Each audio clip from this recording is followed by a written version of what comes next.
Ce chien, c'est une star du cinéma chinois. Il a joué dans des dizaines de films et de séries. Tellement apprécié par ses fans qu'il a été cloné en 2, puis 3 exemplaires. Le clonage animal, c'est parfaitement légal en Chine et c'est même une activité commerciale. Il faut compter jusqu'à 45 000 € en fonction de la taille de l'animal. Pour persuader les clients, cette entreprise joue sur la corde sensible. Mise en scène d'un accident, jusqu'à la résurrection du Labrador, ou plutôt jusqu'à la naissance de son double génétique, 6 mois plus tard. La difficulté de faire le deuil, c'est ce qui a convaincu Han Wei.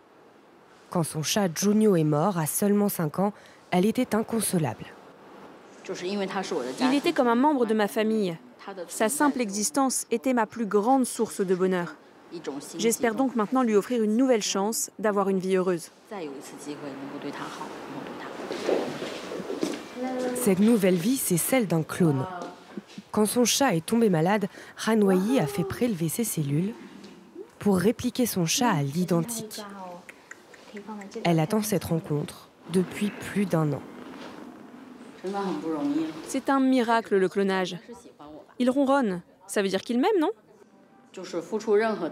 J'étais vraiment prête à tout pour que ça réussisse. Cette entreprise de technologie génétique a déjà cloné des dizaines de chats, de chiens.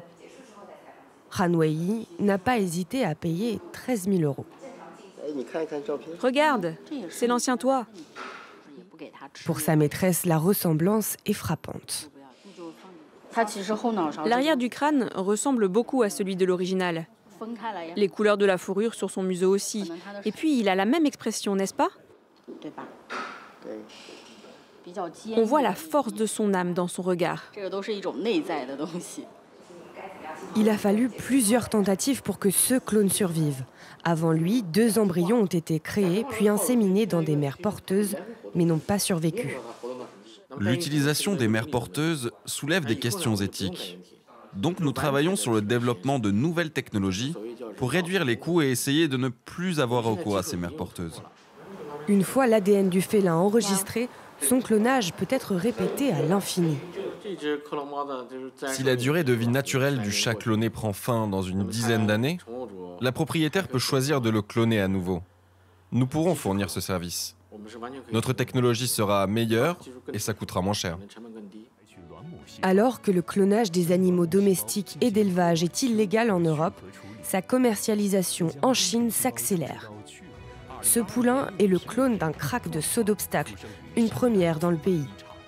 Ses propriétaires veulent s'assurer d'élever un champion rentable. La même entreprise a également cloné ce loup arctique, un animal menacé par le changement climatique.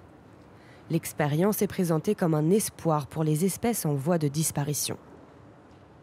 Mais le clonage est une technique très délicate. Pour apprendre à prélever le noyau d'une cellule et à le transplanter dans un ovule, les scientifiques doivent être formés pendant plusieurs années. La solution? Ce robot capable, lui, de cloner une cellule par minute. Le robot observe les cellules dans le microscope, les localise précisément, puis utilise ces 2 aiguilles robotisées pour les manipuler. Il est plus précis que les humains et mesure mieux la force nécessaire. Le taux de réussite est donc plus élevé. Ici, la machine clone des porcs, choisis pour leur fertilité. La Chine en est le premier consommateur et a longtemps importé les spécimens reproducteurs. Une dépendance qui pourrait être atténuée grâce à cette technologie. Pour l'instant, notre objectif est de choisir la meilleure race à cloner. Je rêve de voir une machine où les cellules entreraient d'un côté et où les porcs sortiraient de l'autre. Mais on n'en est pas encore là. En 2 ans, 25 porcs ont été créés dans ce laboratoire. À terme, cette machine devrait être vendue à des chercheurs et des entreprises agroalimentaires pour commercialiser le clonage robotique à échelle industrielle.